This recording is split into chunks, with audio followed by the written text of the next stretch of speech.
All right, Scott, don't overthink this one. I know it's been a minute, but I need your hottest take right now, Oh, right off the get go of the 2026 college football season because it's right around the corner, buddy. ooh, okay.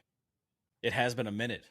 Let me just start by saying I saw recently, I think that Ohio State and Oregon came out as the number 1 and 2 in the polls for the preseason. My hottest take is that neither one of them will be in the conference championship game.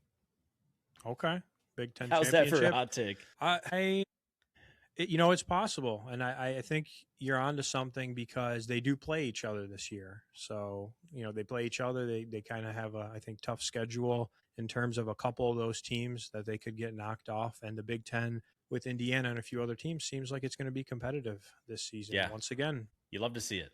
Well, now I got to know, what is your hottest take, Deeb? My hottest take is that there will be more SEC schools that miss the college football playoff in 2026/2027 than there will be Big Ten schools going into this coming year. Okay. So hold on, let me back it up and rephrase that. So you're saying there will be more teams in the SEC that miss the playoffs versus the Big Ten that miss it. So you're saying there's going to be more Big Ten in the playoffs than SEC then? Exactly. Yep. Okay. Big Ten's gonna continue to put their foothold in and show people that they indeed are the number one conference in college football moving forward. Well, if you've paid any attention to our social media comments, especially over on TikTok, I think a lot of people would agree with you. A lot of people think the SEC's heyday is over with, that the true power lies in the Big Ten. And there's really no argument, according to the people who have commented on some of our content, to really say it any other way. I think,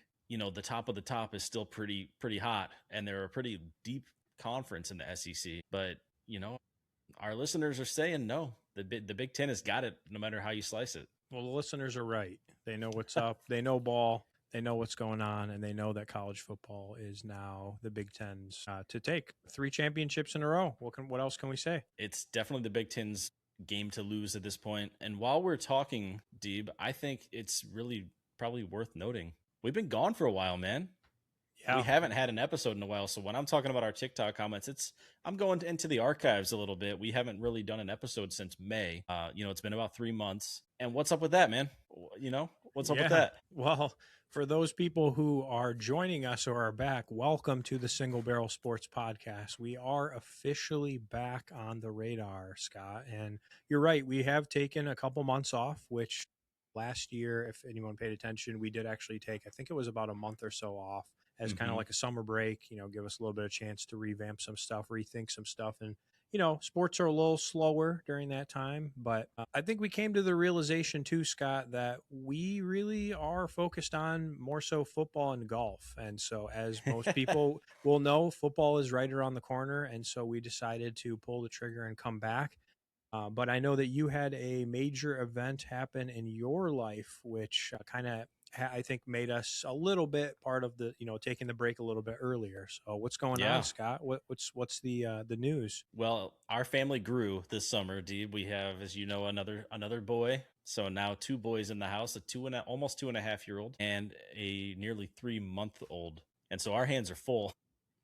Yeah. And when that whole thing started kicking off, having a toddler and about to have a newborn, I still to this day am pretty overtired and every day I feel like I'm saying words, but they're not making a lot of sense. So call me out on that, on the podcast. If I'm just kind of like saying words, but not really saying anything, just call me out. But thought it might be best to focus on rest and relaxation when possible, which was very infrequent for a little while there. And really just spending that time with the family.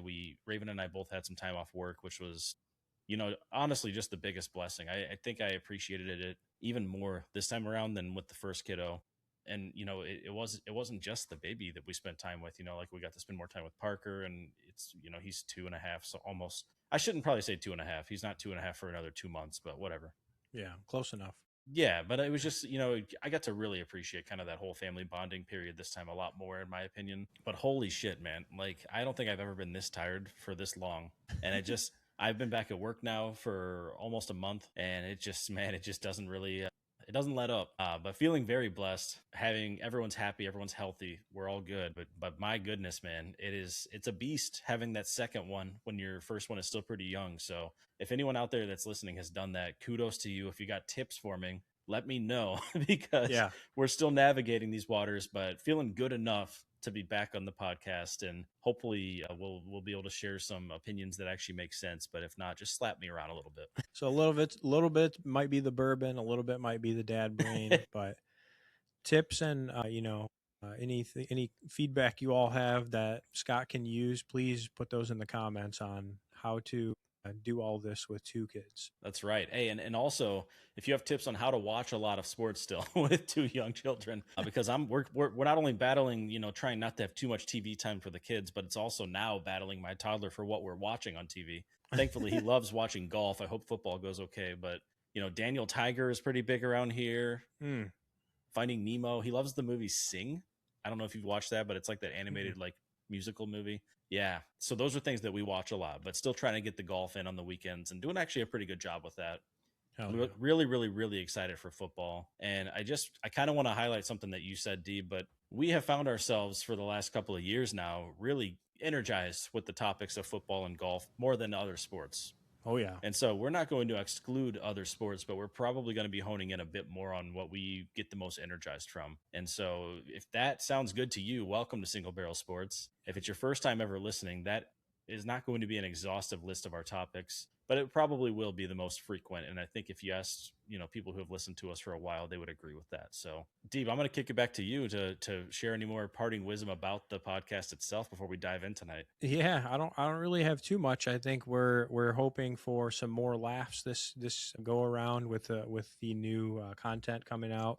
We're hoping for some hot debates, some hot takes, and hopefully all the folks from the past or present, whoever, if you're new, please make sure to let us know what's on your mind, because we absolutely love the shit talk that happens whenever we post content and clips and all that kind of stuff. So I am really looking forward to that. And I want to start tonight, Scott, by talking about the NFL.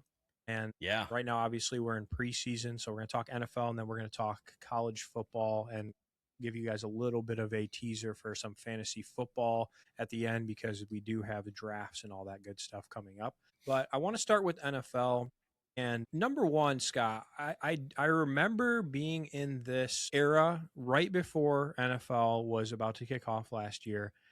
We had a bunch of these discussions, predictions, all sorts of stuff. And I remember midway through the season being just like, what the hell is going on with the NFL season this year? Like there was things that, we just didn't see coming, like, the Colts being the number one team for how long. And then all of a sudden, missing the playoffs. Like, there was so many, they were like 9-0, I think at one point or something crazy like that. 9-1. Yep, there was just so many like storylines and things that evolved. And so that's why I want to give the disclaimer, folks, that whatever the hell we talk about tonight, just know that in a couple weeks from now, we're probably going to be hopefully scratching our heads again, because I think that makes for a real fun and entertaining season. But Scott, I want to start with the Browns quarterback battle, because this has been an ongoing story over the past few years. It gets people's blood boiling. It gets you and I excited to talk about it. And we have yet again a quarterback battle happening with the Browns. So Scott, tell us what the hell's going on with them. Okay. Call me whatever you want to call me for this, but I think that the Browns quarterback battle is a sham. And I think it's a way to soften the blow to the guy that started for their team last year, which is Shedeur Sanders. This isn't a quarterback competition. Shedeur Sanders is not a good quarterback. He's actually very bad. And last year proved that. There were some redeemable moments. You could argue that he made some good throws. He had some good plays. But overall, a horrible season that really capped off just a bad team. But Deshaun Watson, let me back up and go to Deshaun Watson. And the reason why this battle, if you want to call it that, is a sham. They spent so much in money and draft capital and everything. They kind of crippled their team to get him however many years ago. I feel like it's been like 4 years now. And they haven't gotten anything out of him. I think he played like a handful of games. He had a couple of injuries. He had the weird, like massage parlor thing. Why is that weird? Well, I mean, we're not going to go into that right now. But all of that to say, he is a proven quarterback that has had success, at least in the past. Now, who knows how good he will be this year? But they are not going to have all of that investment go completely to waste in his last year of the guaranteed money. If I recall, I think this is the last year on that big contract that he got. Mm-hmm. They're going to squeeze a little bit of juice out of that lemon. And so, again, he might not be good, but that will be their starter. There's no way in hell they're going to just say, nah, all this money we just spent, it's fine. You're just going to ride the bench, and we're going to have Shedeur Sanders, who also is not good, be our quarterback this year.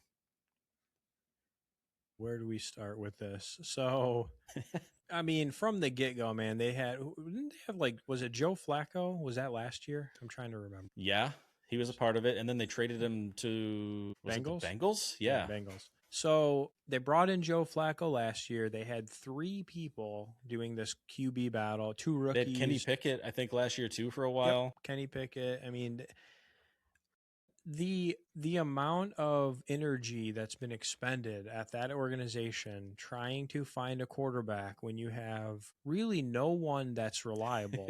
I mean, in that depth chart, there is no reliable. Deshaun Watson, yes, he has probably the most experience. He's getting paid the most. He should be the guy, right? You would think, but I mean, man, and not even just this, Scott.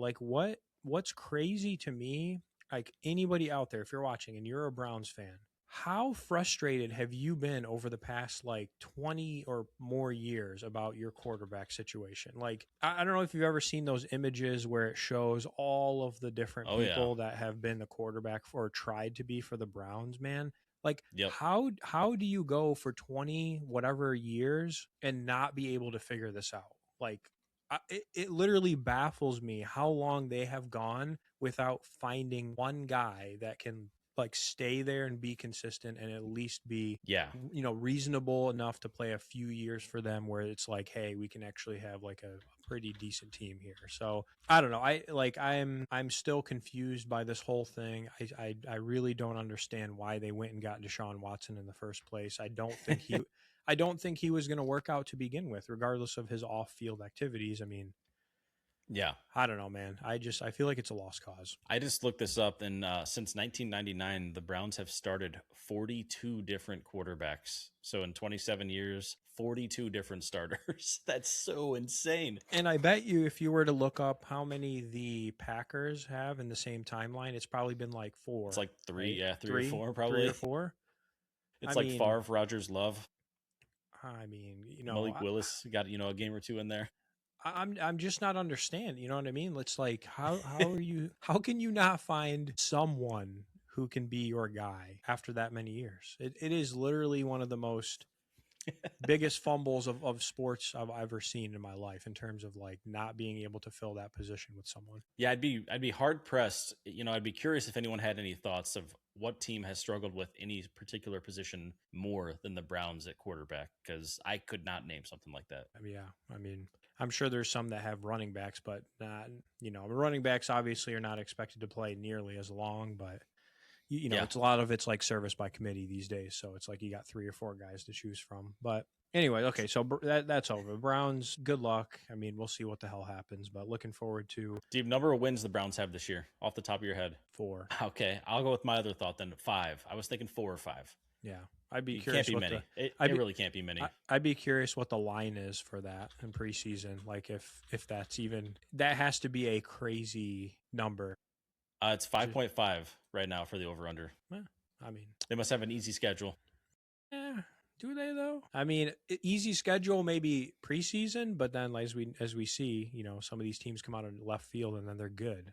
And then their schedule becomes not so easy. You just don't always know. And I feel like that makes, I think the first week or 2 of the NFL season is always so fascinating and I don't do this much anymore, but if you bet on any games, and more importantly for fantasy football, that's when these big crazy things can happen early on.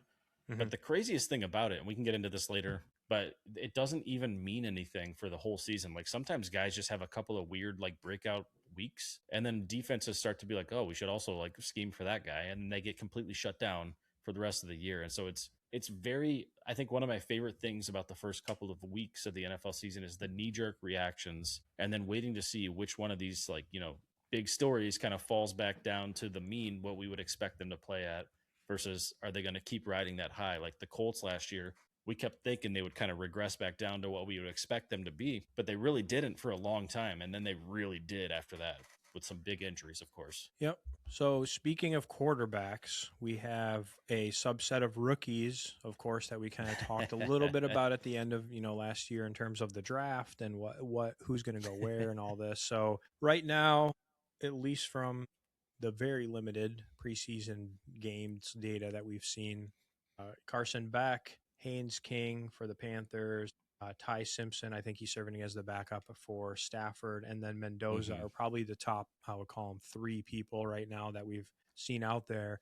Who do you think out of the grouping of rookies has the most legitimate chance to actually become either the go-to guy or have a better than Shedeur Sanders rookie season? Well, I think just kidding. That's setting the bar way too low. I was going to say any of the names here could be above what Shedeur Sanders did. And you know what? You could argue that he was even better than Dylan Gabriel. So I'm not just picking on Sanders, right? But it's fair.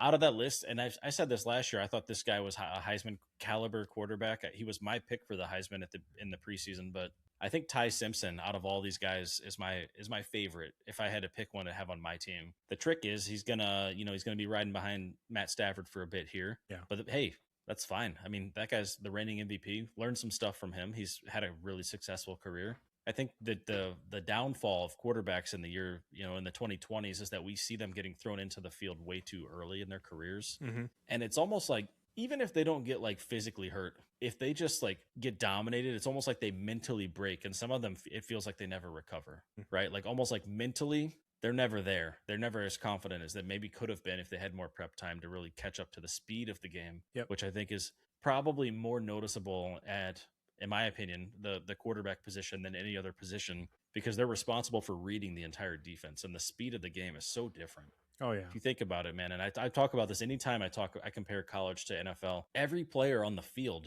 in the NFL is like the best player on a college football team, right? Like, there's not like those guys that suck. There's not like the big linemen that are slow as shit that you can just run away from. Like the big linemen that are like nearly 300 pounds are still running like 4 or 5 40s, and they're going to chase you down and sack you. Like, it's actually crazy how different some of the speed elements of the game can be.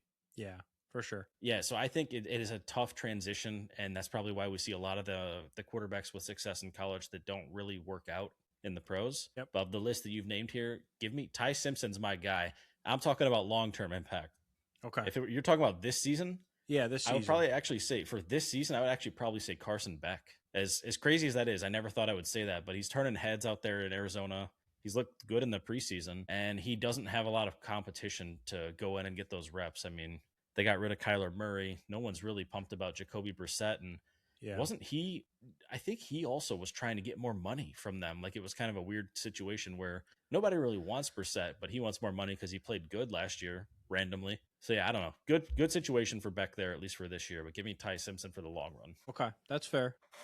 I think the chalk easy route answers Mendoza more so just because naturally he probably has the most talent, and you know what I mean, he's the number 1 pick. So in terms of like who's most likely going to start or get a lot of reps this year, I think obviously he's going to be the number 1 person on this list. Carson Beck, I agree with you. They have my concern in Arizona is their team is horrible. Like, I think the Raiders are going to have a better year than the Cardinals, if you ask me that much, which is not saying too much, but, I think just in general, they have a little bit more talent. I'm going to do a hot take here, Scott. I think, mark my words, and I might have to eat them in a couple weeks. So, maybe this is one of those moments, but I think Haynes King actually has a shot, mainly because Bryce Young has gotten better, but I don't know if he's a long-term solution for the Panthers. It's hard to tell right now if he's going to continue to grow or if he's kind of just, right, like the team's gotten better. He's gotten a little bit better. But I think Haynes King stepping into a team that is on the rise. The Panthers over the past few years have gotten better slowly, right? They've just made improvements. I actually think that he could become the guy there if he continues on, kind of the trajectory of being a pretty reasonable guy. And, you know, maybe he's more well known for like running because he played at whatever, Georgia Tech or whatever it was. But I don't know. I think he's got that dog in him, Scott. I think like Okay. he's one of those grindy guys that's going to put in the work and has that opportunity moving forward. We'll see, man. To your point, Bryce Young doesn't have a stranglehold on that position for that team. You know, he got benched. Was it last year or the year before? He was benched for a while, and Yep. randomly they made the playoffs last year, but then they got kind of smoked because in a complete mismatch. So who knows, man? I mean, anything can happen. I think we've seen that. But I want to back up a second. I wanted to let you finish, okay? But let's talk about the Cardinals because you were talking about how bad the team is. Let's talk about that offense. Other than the quarterback position, you know, at running back, they obviously just signed, they got Jeremiah Love in the draft. They picked up Tyler Algier, who is, by all accounts, a good running back that just has shared time his whole career. In the wideout position, they got Marvin Harrison Jr., which is an enigma. Like, is he good or is he not? Like, is he a bust or is he good? And then Michael Wilson, who for years was not good, randomly having like a breakout second half of the season last year with Jacoby Brissett. Is he good? I mean, and then Trey McBride is fantastic. I think we can all agree that Trey McBride's a great tight end. So at least offensively at the skills positions, there's an argument that they are stacked. There's also an argument that they're not. You know, like it's what do they actually have, and like when will we know? You know, how long do we give them before we make that determination? Yeah, I think that on paper, yeah, I agree with you. On paper, they look like they have some talent, right? Like they look like they can play, but I don't know, man. I think they're going to struggle this year. And again, they could end up being the Colts for all I know. Like in a few weeks, we could be like, oh my God, the Cardinals are undefeated. They haven't lost a game. Carson Beck for MVP. I just right now, my intuition is telling me they look reasonable on paper, but I don't know that they're going to be able to put it together for a full season. Yeah, I think maybe it's because I'm getting older. Maybe I'm getting more bitter. Who knows? But I have become more of and I'm from Missouri. Missouri's called the show me state. Okay, I'll preface with that. I've become more of a guy that's like, what have you proven to me lately? And that's kind of my mentality lately when I look at sports. Just because you're good on paper doesn't really mean anything to me unless you've proven it lately. And so obviously there's some cases that doesn't apply to, like Garrett Wilson on the New York Jets. That guy's fantastic, and he's just on a horrible squad, right? Yep. But yeah, I don't know, man. I feel like this is definitely a prove it kind of year for the Cardinals because they've acquired some great pieces that hasn't really been able to work out yet. Let me preface that too, or preface one of the reasons why I think they're going to struggle. I think that they also have a fairly tough schedule at the beginning. Yeah, one of the hardest divisions that there is in football. Yeah, I mean, at the beginning, they're going to play the Panthers and the Raiders, which those will probably be interesting tests for them, you know, in terms of winnable games. Winnable games. But, or excuse me, sorry, that was the preseason. So they play the Rams, Seahawks, 49ers in a row. So that's to start the season, all three division games. Yeah. My gosh. And two of them are away. So, and then they play the Giants, which I think, again, that's kind of a question mark of. Nah, Giants are going to crush them, bro. They're going to crush them. Then they play the Lions, the Rams, the Broncos, the Cowboys, the Seahawks, the Rams. That's all in a row. So, oh my gosh. Their initial stretch of games is going to be, I think, brutal if those teams are still as good as they were or at any level compared to like what they were last year. That is a brutal schedule. Now I'm looking up their over under 3.5. I was going to say, man, there's got to be 3 very to 4. low. 3 to 4. That schedule's, I mean, even the out of conference games are hard there. That's tough. Yeah. So yeah, they open up pretty hard. And some of those are away. But speaking of the Rams, did you see that Aaron Donald is apparently working out with the team, or I don't know if he's with the team or whatever it is, but there's like some discussions about potential coming out of retirement? Yeah, I have. On the topic of Aaron Donald, if you're still trekking with us and you haven't watched before, we also talk about bourbon on this podcast, right, Deeb? Mm-hmm. And so I'm going to talk about what I'm sipping tonight, and I'll go into detail on this, but this is called Holland's Ghost. Ooh, and we're seeing the ghost of Aaron Donald apparently potentially coming back to the Rams this year. I'll talk about what this is in a second, but I want to stay on topic here. Aaron Donald hasn't played in, 2-3 years? It's been a couple of years. Yeah. Obviously, he retired earlier than he needed to, and he was one of the most dominant players that we've seen in a long time on the defensive line. And so if you're a Rams fan, you got to get really excited about the notion that you could potentially have Myles Garrett and Aaron Donald both as pass rushers at the same exact time on your team. Yep. That is actually just insane to think about. And if Aaron Donald is even like a fraction of who he used to be, then holy shit, it's clear to me why this is the favorite for the NFL, the Super Bowl this year, right? The question is how good of shape has Aaron Donald kept himself in? And it seems like pretty good. When you watch some of these videos of him working out, it seems pretty good. And how much speed and stamina does he still have? And in sports, a lot of times you hear about if you step away for too long, like there's that rust that you got to shake off. There's nothing beats like the in-game reps, the real-time reps. So let's say he does come back. What does he look like? And particularly, what does he look like in those first few weeks? And then does he hold up for a whole season? And does he return to form? Because if he returns to form, this is over. That's a lock. You got the guy who led the league in sacks and tied the record or broke the record last year, Myles Garrett, and you got Aaron Donald. Like, good luck. Good luck anybody that they play against. Yeah, but that's a scary D line. Yeah, and then it comes down to what does the contract look like? Can they afford him? I'm sure that he's working out with them because he wants to win a Super Bowl. So there might be a little hometown discount there. He's only working out with the Rams. But what is your take on this? Because obviously it's a very big topic, and the name recognition alone is huge. It's a scary thought for opposing offenses. Yeah. What does it look like in practical sense? So I've always been kind of enamored with this concept of people retiring and coming back, right? So we've seen it a couple times over the past few years, like Tom Brady's obviously the probably most known example, but I'm trying, like, it's a little bit different at every position, right? Like some folks, it's maybe a little bit easier to come back and play versus not, stay in shape, all that good stuff that you said. I'm wondering, like, what was his reasoning to retire in the first place? If he thought or had any inkling that like he wanted to keep playing or he could keep playing, was it more like he was just sick of not, winning a Super Bowl, or he was like, I'm kind of at the end of my career here. I feel like what happens, unfortunately, is these guys retire, and then I can imagine, not being an NFL player, all of a sudden your life becomes like a weird hole, right? Like you're like, what do I do now? I was like used to going to practice and lifting and, being around all my teammates and playing on Sunday and Monday and all this stuff. So like, I don't know. I'm kind of curious too to hear your take on that part as well, just in general. Like, is it just this phenomenon of like they miss the game so much they want to come back? But in terms of him coming back, the Rams were they lost to the Seahawks last year in the playoffs, so they lost to the Super Bowl champions. So right. I would be very surprised. Close games against them last season. Yeah, I would be very surprised if they are not a top contender this coming year based on their roster and their experience overall. Yeah.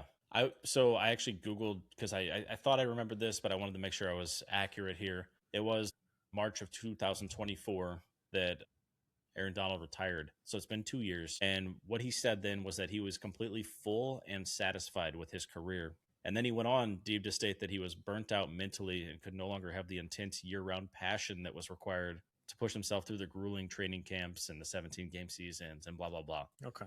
But to your point, if that's been your whole life for over a decade, 10 years in the NFL and however long in college and high school and little league and whatever, you don't make it that far if you haven't been doing that for quite some time, right? Like you don't just start doing that when you become a pro. Yep. So to your point, maybe after 2 years, he's like, man, like you said, there's this gap now, like all that mental, dedication, that physical practice time, the training time, all that stuff that I was doing before, that's a lot of free time now. And I don't know what else to do with my life because football's been what I've done forever. And they just signed this new, the hottest free agent in the free agency to play on the other side of the line for me. And suddenly it sounds like I might just go win another Super Bowl and I'm going to fill this gap that's in my life while I'm doing it. Yep. So I think what it comes down to is that in order to be as successful as he was at the level that he was at, football has to be your entire life. There's really no other substitutes. Yeah. And so when you lose your entire life, it's probably always like a dangling carrot there to like, well, what if I just go do it again? Yeah. And then something like a Myles Garrett signing all of a sudden happens and you're like, okay, Now I really am curious about what it would look like if I went back, and here we are, where he's actually at their camp and working out with them now. He's like, ooh, this could be a lot of fun, just like destroying guys with this other guy that's kind of like similar-ish to me, like in terms of dominance. Yeah, and if he is able to even play close to how he used to play, then hell yeah, because I'm all for the league keeping the best players for as long as possible, and that's great for the fans, man. Like, you're a Lions fan, right? Like, when Calvin Johnson retired, that sucked. It was too early. He was still at the peak of his career. And Barry Sanders. Same with Barry Sanders. Yeah. So it's like, when these people retire early, like, you feel good for them, right? Because they're protecting their body and they might not have to walk around with like a limp when they're like in their 60s or 70s because their whole body's destroyed. But as a fan, it's like, man, I wanted to see more of that. They were still really, really good. And that's exactly what the situation was with Aaron Donald. Yeah, definitely. All right. So before we move on to college football, we got to do way too early takes because that's what we're here for, is to give the people some controversial thoughts. So let's just do let's just do two to keep it simple. Let's do super early Super Bowl. Who do you think will make it to the Super Bowl and win? So the two teams from each, and then who will win. And then let's just do MVP, like regular season, to keep it simple. Okay, man. I think I'm going to follow my heart on the AFC side of things here for the Super Bowl and say the Buffalo Bills are going to finally figure it out. They're going to finally figure it out and get past this weird thing that happens in the playoffs where they lose games they should win. And if for no other reason, because in my opinion, their time clock is kind of ticking here. Like, Josh Allen is not going to get younger. James Cook is not going to get younger. He's not going to get less mileage under him. They've got a new head coach this year. They might be a little more energized. They added DJ Moore to that offense to finally have an actual number one wide receiver. It just feels like it's like almost it's put up or shut up time. And Josh is the best player in the NFL, in my opinion. Let's get this man in the actual Super Bowl for the first time in his career. And let's give him a chance to shine where he beats Josh Allen and the Bills beat the Chicago Bears. Wow. Okay. I bet you didn't see that coming. You'd be surprised. It's not as surprising as it would have been a couple years ago when we talked about the Bears, based on last year. Sure. But that's fair. Okay, so who you got winning that matchup then? The Bills. Okay, so you think Joshy boy gets his ring. Finally gets a ring, and overdue. The people throw people through tables everywhere across the country. I'll jump through a table if the Bills win. We'll do it. You heard it here first. You heard it here. Yep. Raven, if you're listening. You know what? It's out on the open airwaves now, so we got to do it. My gosh. Okay, I like that. All right. So mine is going to be, where do I even start? Let me think back just to last season, just to recap. So last year we had, what was it? Patriots, Seahawks, right? Was that the matchup? Yep. Patriots, Seahawks won. Okay, so Seahawks kind of random. Like, that was more left field. I definitely would not have picked them preseason. Definitely not. If you go back to our episodes last year, there's no way any of us said the Seahawks at the beginning. So I'm going to put my money where my mouth is. Give me the Rams to make it to the Super Bowl for the NFC. Mm-hmm. And on the AFC side, hold on. I just want to say, putting your money where your mouth is also putting your money where everybody's mouth is. Okay. The Rams are the favorite for the Super Bowl this year. Well, I'm on that train. Let's put it that way. I actually did not know that, to be fair, Scott. I really didn't. I haven't looked up who's the favorite. So this is just all based on being an above average guy. So the Rams, without that knowledge or without the rankings, and then the other team I think goes the distance this year is the Broncos. Ooh, okay. That's my they've been right there on the bubble for quite some time now. And who's to say what would have happened last year if there weren't, the injuries down the stretch like Bo Nix in the playoffs. But yeah, I mean, that's a compelling argument. And I just had some power rankings accessible somewhere around here. Yeah. Here we are. The Broncos are number 2 actually on the power rankings on NFL's power rankings. Okay. Well, so I promise on my no, I know whatever you want me to promise on. I have not looked at any of the power rankings. I'm just providing some validation for you that those are some solid picks right there. That's fair. This is me just spitballing. And give me the Broncos to win. I think the Broncos, they have the coach, they have the QB, they have the talent, they have the defense. So I'm gonna go down this Broncos path for a second, and let's go back to the lens of fantasy football. Is there anyone on that team that's worth having on your fantasy football squad? Bo Nix, we'll start there. Do you want him in fantasy football, or do you just like him to win football games for your team? I do like him. I don't know if he would be. I mean, he fits kind of my draft philosophy, which we're going to talk about for sure next week. So if you guys are interested in that, be sure to take a look at that episode. But for me, I don't usually go for like the top quarterbacks. You know what I mean? I'm not like, let me try to get Mahomes in the first round or whatever. I'm more like, let me pick up a guy that's just consistent. So yeah, I absolutely would have him on my fantasy team, more so just for my philosophy of like, I need a guy that's pretty consistent and is going to get me points that, usually is not hurt, right? Like obviously he got hurt last year, but generally speaking, knock on wood, he's been good. Yeah.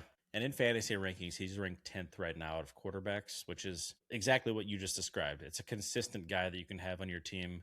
Yep. In a 10-team league, you could honestly get him pretty late in the draft. There's no reason to rush the QB pick, in my opinion. And again, we'll talk a lot more about fantasy football next week as we get a lot closer to the season starting. And I'm sure people are having fantasy drafts. If you haven't already, this is kind of the month for that. So it'll be right on time, right before the season starts. All right, who you got for MVP for regular season? I think this is a pick that I could look back on and be like, why do I always say this about this guy? But it feels to me like this is the season where things will actually finally click for the Bengals a little bit. And Joe Burrow is my pick for the NFL MVP of this season. Okay.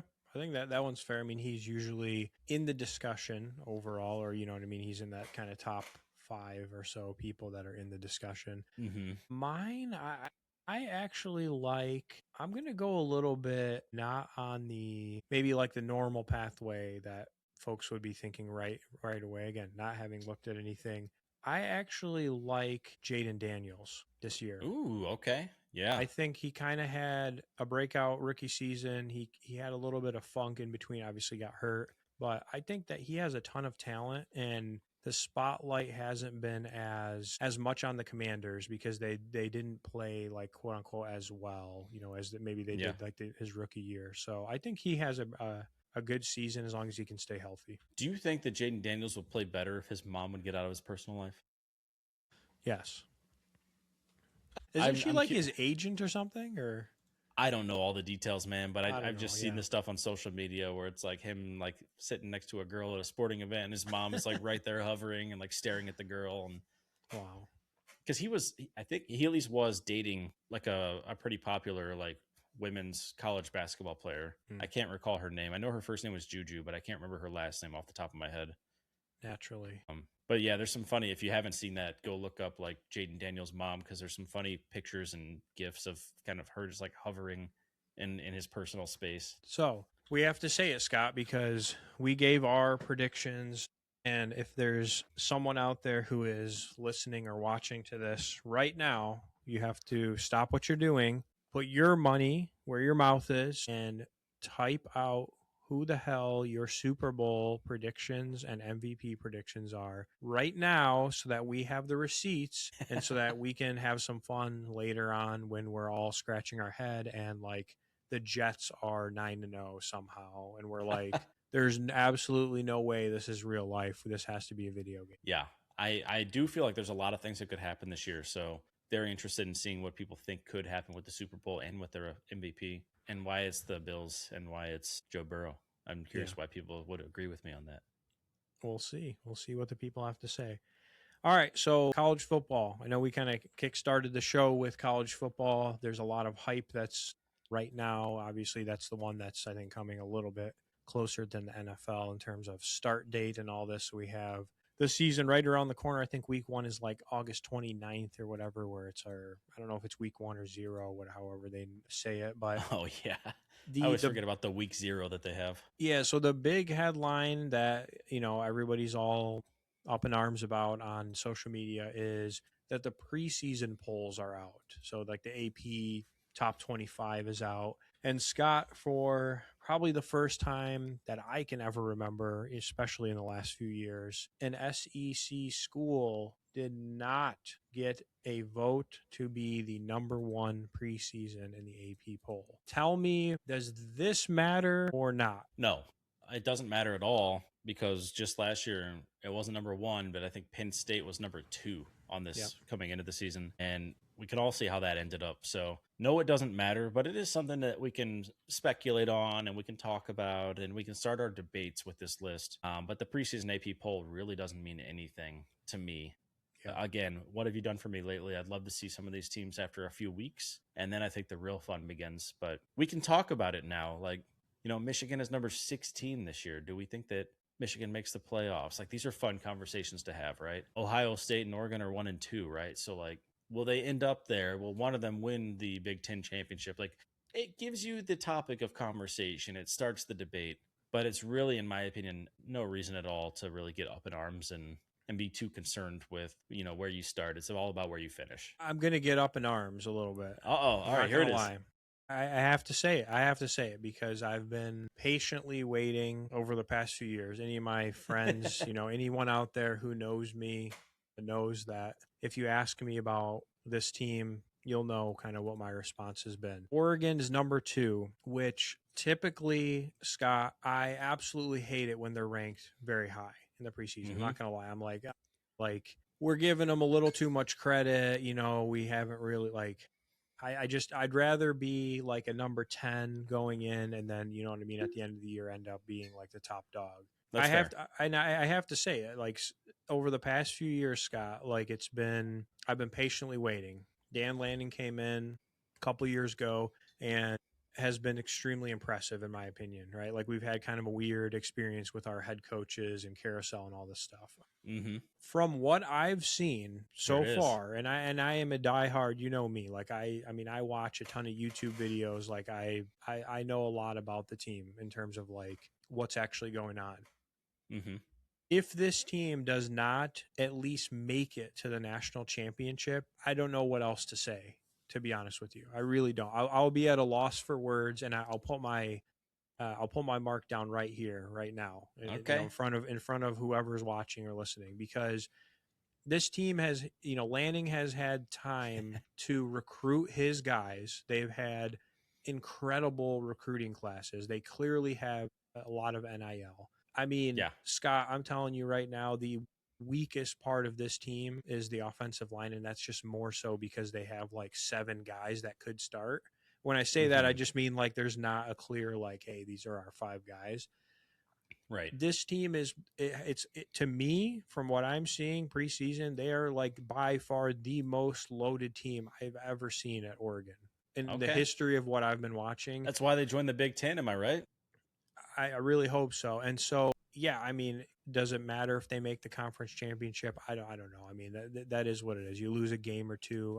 I'm not saying they're going to run the table. Hey, Ohio State's shown that if you don't win the conference championship, you just turn around and win the national championship, right? I mean, exactly. That's where I'm like, and you also potentially get better playoff seeding, as we've seen. And I just complimented Ohio State. Who the hell thought that would ever happen? But I do like the fact that Ohio State is number 1, because that actually puts more of a target on their back. So I'm low-key like, all right, that's actually like, all right, I can live with being number 2. Like, I'd rather be 2 than 1 in this situation. Georgia's an interesting one, number 3. They've been good, obviously, but I think they got some question marks. Notre Dame's always one where people complain about their schedule, or is it too easy? Like, oh, they play random teams, but they have to play Miami, right? Oh, we're just not going to play a bowl game. They have to play Miami though, right? Like that's like a long-standing game, I believe. I just can't get past them not playing the bowl game. I think that's just soft. It's very soft. For lack of better words. It is very soft. The biggest question marks for me right now would be: is Indiana going to stay the Indiana that we have seen? Like, are they going to be the powerhouse that we saw last year? Like, I have no idea if their new quarterback and their offensive weapons and all this are. I have no knowledge of them. And then, Scott, the other thing that I do want to talk about is the coaching situation, because we have a lot of the teams that we see in this top 25, like Ole Miss, LSU. Let me see who else we got here. Penn State. a lot of these teams have brand new coaches. Michigan. Yep. Michigan. Sorry, I don't know how I missed that one. So what do you think is going to be the impact of that? I mean, I think that there historically has been great impact with head coaching changes. And obviously, I think some of this will be good and some will be bad. And I couldn't even predict what would be what. Like I'm a Michigan fan, right? So I'm a little closer to that. I haven't followed some of these other coaching changes quite as much, other than just knowing that they've happened. But I think that it really can energize a team, especially a team that's only there for 4 or 5 years. It's not like the players have been there for like a decade and get a new coach. Yeah. So I think whenever you're also still only relatively new and you get a brand new coach that comes in, a lot of passion, it can really energize things and really shake things up. So Mm-hmm. yeah, some of these teams who may have been struggling recently that now have some new blood in front of their team. Who knows, man? Like LSU could be dominant this year. It could happen. Michigan, who knows what they could do, because we saw what Utah did, and that was probably unexpected. And then the recruiting, I gotta say, the coach change really kind of saved the recruiting after the controversy last year. 100%. Yep. So yeah, I think coaching changes can be really impactful on teams. I genuinely wouldn't be able to tell you off the top of my head like which one of these coaching changes I think will be the most impactful.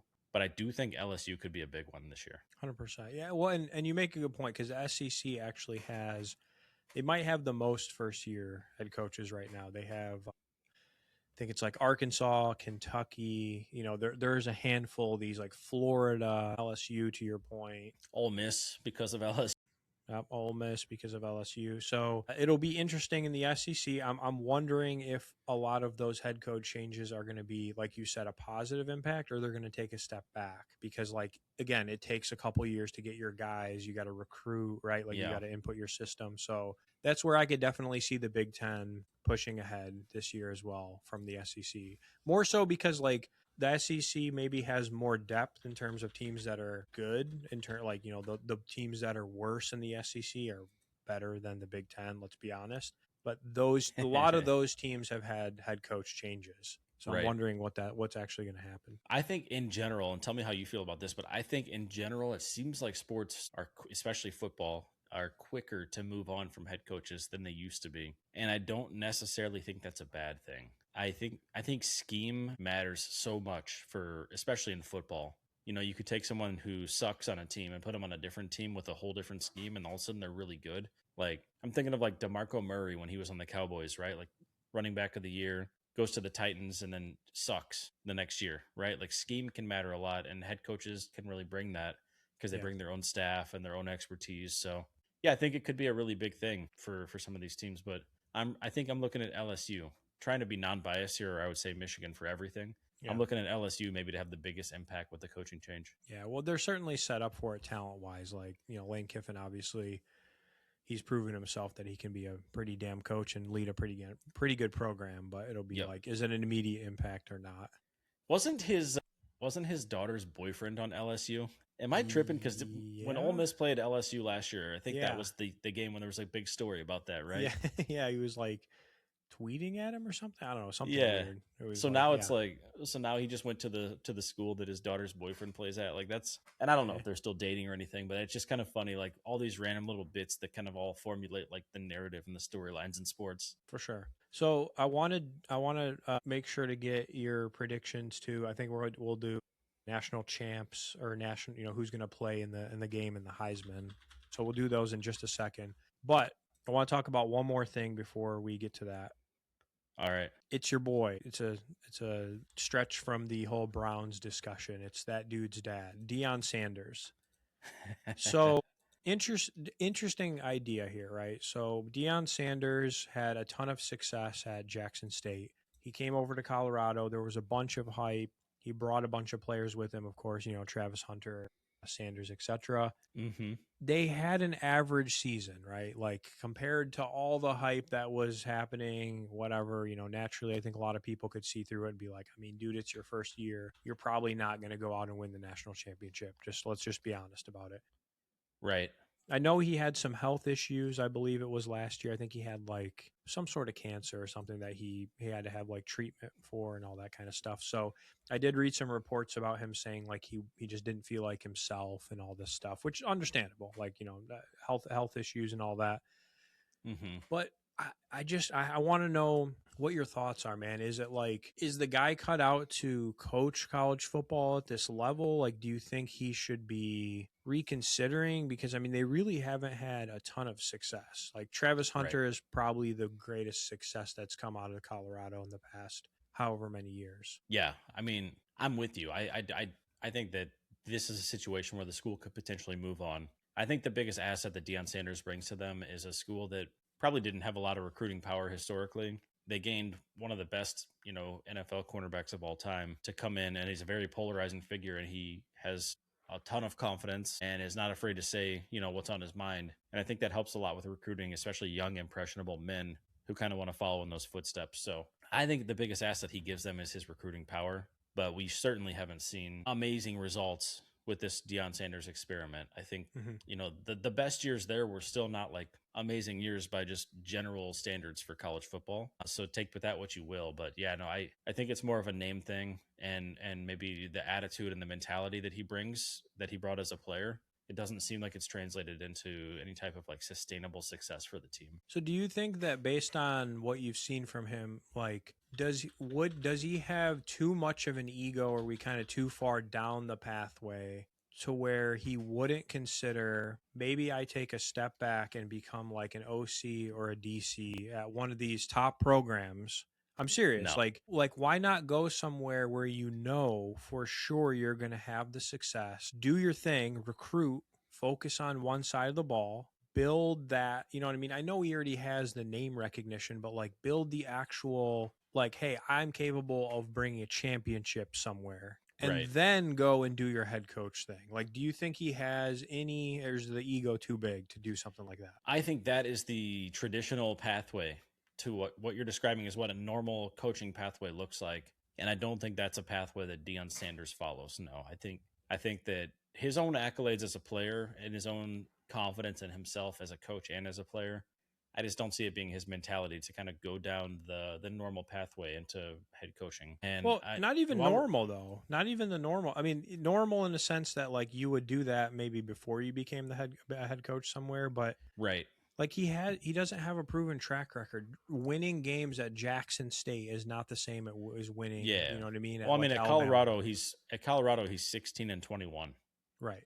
Okay, so like he did good at Jackson State. He was 27-6, and he turned around a team that wasn't good, when he took it over. But his best season in Colorado was 9-4, and that was with the Heisman winner on his team. I don't think that, I don't think that I would call that a successful campaign by normal standards. Like if you replaced his name with Scott Average Guy from the Single Barrel Sports Podcast, and I had these stats as a head coach, I don't think the school's sticking with me.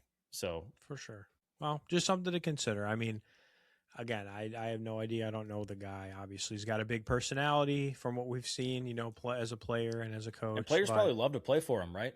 But players also want to go. The best players want to go where they're going to win, and get the best chance to get drafted high and win accolades. And I know, as I say that, it almost sounds kind of like backwards because he did have a Heisman winner on his team, but that feels like it was kind of a fluke because you had a guy that played both sides of the ball at a pretty high level. I don't think that happens if it's just a defensive player or just an offensive player on a 9-4 team at Colorado. Yeah.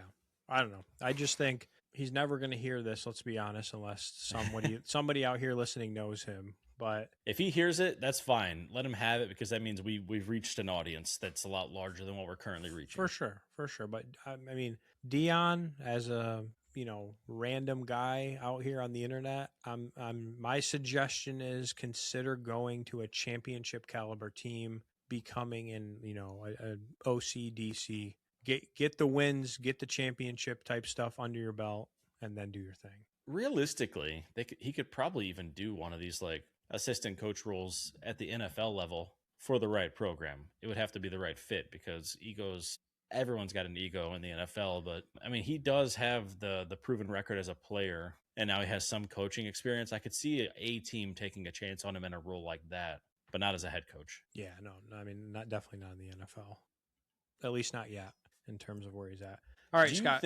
Sorry, I just want to pivot here real quick while we're still on the topic. Do you think what do you think it was like for him to coach his own sons? And do you think that helped him to be a better coach, or did that make it harder because you got to try and be non-biased and, not cater to your own family members? And I can't even imagine in a competitive level like that. Like, this is not Little League, right? This is not some random ass high school in the middle of central Illinois or wherever, like Colorado is still a good program, even though it's not, like a major school. So do you think that it helped him or hurt him to be coaching his family, his own sons? I don't think that it helped or hurt him. I think it probably was honestly a good life experience. Like, it's, I mean, I can imagine it's probably a dream if like your children get to play at that level, and then obviously go on to be in the NFL. So, I mean, and if anything, it's probably more of like a personal thing where I'm sure he really enjoyed it, like on a personal level. Like, hey, I get to like do what I like to do as a coach and have my, spend time with my kids. But again, I mean, it's kind of one of those things where you're like, I don't know, was it just like a fluke where it's like, yeah, I mean, yeah, your son was a quarterback, went to the NFL, but like, look what happened after he left. Like, you haven't really done anything. So it's hard to argue. I mean, you have to at least acknowledge like the stats and especially the senior season, or not, maybe junior season, whatever his last season was. Shedeur did have a good season, but you could also then get into the semantics of like, well, who did they play? What are the caliber of these defenses, and how many, passing attempts did he have? And you can get into all that argument, but I do not want to like belittle his accomplishments in his last year in college, because he was a Heisman finalist as well. But yeah, it hasn't translated to a lot of success in the pros, and I don't think many people are super surprised about that, and that's probably why his draft stock fell to the 5th round. For sure. Yeah. All right, national champs prediction. Who's the two teams, and who do you think pulls it away? I don't think Michigan's there yet, even though that's my squad. So we'll nix that right away. I am going to say, well, I'll just stick with what I was saying earlier. I think LSU could have a chance this year. So give me LSU, and I'm going to go against all my morals here. Okay. LSU and Georgia are the two squads I'm coming with here. Okay. Normally I would come with two Big Ten schools, but I'm going to say two SEC schools this time around. And I think in the spirit of how I've been speaking all night, I'll ride LSU, and we'll see what happens there. Okay. All right. That's, I mean, maybe a hot take for some. I would say it's probably a hot take. LSU fans probably don't think it's a hot take. All right. So I have to put my mouth where my money, or my money where my mouth is, just like I said. I think it's going to be Oregon, Miami, and it's going to be a clash of the former Oregon head coach versus the newer Oregon head coach. That's my prediction. I have to ride with the Ducks, man. This is their year. Okay. If there's 1 year, he's finally predicting this is their year. If there's 1 year, I have to this say this is a big deal. If you guys don't know, Deeb always predicts against Oregon. He has this like reverse psychology thing that he does. It's actually super annoying. So him predicting his team is actually a very big deal this year. We're going to try a different strategy this year, Scott. We're going to go with you win or you die. That's it. There's no anything reverse this year. It's you go all the way and you prove it or you don't. We're changing it up a little. So I'm here for it. Who do you got for Heisman? You're going to think I'm crazy. This man was in a lot of headlines. I think like the Supreme Court might have gotten involved at some point. Trinidad Chambliss from Ole Miss, former Ferris quarterback, Ferris State University, where I used to teach. Okay. That's fair. That is not a surprising pick at all to me, to be honest with you. I'm even surprised that he was able to come back. So I don't think that's a surprise. That was an up and down affair, whether or not he could play. And he's playing, he's playing. I'm really curious to hear who you have here. And I'm guessing, based upon how this has gone, you're about to say Dante Moore, but I'm going to let you unveil it yourself. Okay, so my stick with the guns answer is Dante Moore. I think he becomes the second, barring any, staying healthy, becomes the second Duck to win the Heisman, second to Mariota. I'll give you my sneaky one that I don't know. Maybe it's not that sneaky to some folks, but I would say keep an eye out for John Mateer. A healthy John Mateer on Oklahoma this year could be very dangerous statistically. Do you remember I picked John Mateer last year? You probably don't remember that, but that was actually my Heisman pick for last year. I do not remember that, no. And then he had some injury issues, and Oklahoma kind of fell apart down the stretch. But yeah, I love John Mateer, man. That guy I love the way he plays the game of football. So yeah, he's my sneaky, easily could, put up the stats for it. So you know who the favorite is right now? And actually, I kind of love this pick as well. I only know who this player is. This is going to sound really bad as a sports fan. But my first exposure to this guy, where I really got to kind of learn about him, was from the video game. But CJ Carr for Notre Dame is the favorite. Interesting. Yeah. Huh. And I like that, actually. I like that. But what are your thoughts on Arch Manning? I'd be very curious to see if he actually plays what they thought he was going to play like last year. Now that he has like maybe Some not as much experience. experience, but not as much hype, maybe not as much pressure, that was going into last year. So I mean, they Yeah. definitely have a talented team this year as well for Texas. So The I wouldn't be amazing thing surprised if is he's in top 5. the amazing thing is he's still the second favorite for the Heisman, and I get it, right? Like there's a lot of hype about him. He was the favorite to win it. Him and Jeremiah Smith were like number 1 and 2 last year. And then they obviously they didn't get it, but I think this is a big year for Arch Manning. For the rest of his life, a lot of his future is going to ride on what he does this year, and Yeah. then what his future successes look like in the NFL. If he can Yep. fix his throwing mechanics and stop throwing with his elbow tucked down by like his hip, he could have an amazing season. And I do think that he and the team improved last year, the more games they played. So he's got a chance, but I wouldn't be betting money on it, but I wouldn't be surprised if it happened either. He could be lights out this year. Yep. Or he could be just very middle of the pack. And I think that'll really determine, like I said, the whole rest of his life will be kind of riding on this. Yeah. I definitely could see him being in like top 5. All right, Scott. So we're going to end here with really we're not going to talk too much about this, but maybe let's just get into what's to come for next week so that people are geared up and ready to go for why they should listen next week and how it's going to be helpful to them. Yeah, well, the NFL is right around the corner. And with that, one of the most exciting social experiments that became a regular activity for so many people in the United States that don't even necessarily know a lot about football, but fantasy football, it might actually be bigger than the sport of football itself. And so next week, we're going to have a few people on here, potentially 3 guests, Steve, which would be our biggest group of voices that we've ever had on the podcast. And they've all been on here before talking football. So this is not going to be new faces, but we're potentially going to have up to 3 guests next week to really dive into some preseason NFL stuff and primarily focus on fantasy football, draft strategies, trade strategies, how to manage a team, dynasty versus redraft leagues. We're really going to kind of dive into everything fantasy football and some other kind of like preseason NFL topics. But if you are interested at all in fantasy football, maybe someone asked you to join a league lately, maybe you got a draft coming up, you're not going to want to miss this because the guys we've got on here are very in the stats. They're very in the analytics. And so you're going to get a very objective and some subjective kind of viewpoints for how to do fantasy football. Yeah. So if your draft fantasy league is coming up or your draft is upcoming like ours is probably, please make sure to tune in because you're going to hear some tips and tricks. I'm always enamored by hearing other people's strategies and, folks that kind of have some things and proven track records or just a different way to think about it with how to draft, how to manage things, etc. So I think it's going to be super helpful for folks, especially since we have a lot of the drafts coming up in the next couple weeks here. So definitely make sure you take a look at that in the next week when we release the episode. Yes, sir. Deeb, I just want to say it's a pleasure being back, man. It's been way too long. I'm way too tired, and I'm also way too congested. If you have heard my nasally voice this evening, I apologize. But we're back, man. We're going to be back every week. For those of you listening, we'll keep pumping out some content. And if there are things you want to hear about, just let us know. Cheers to me. Cheers to you. If you want to look at fantasy drafts, then tune in next week. Yes, sir. Take care. Adios.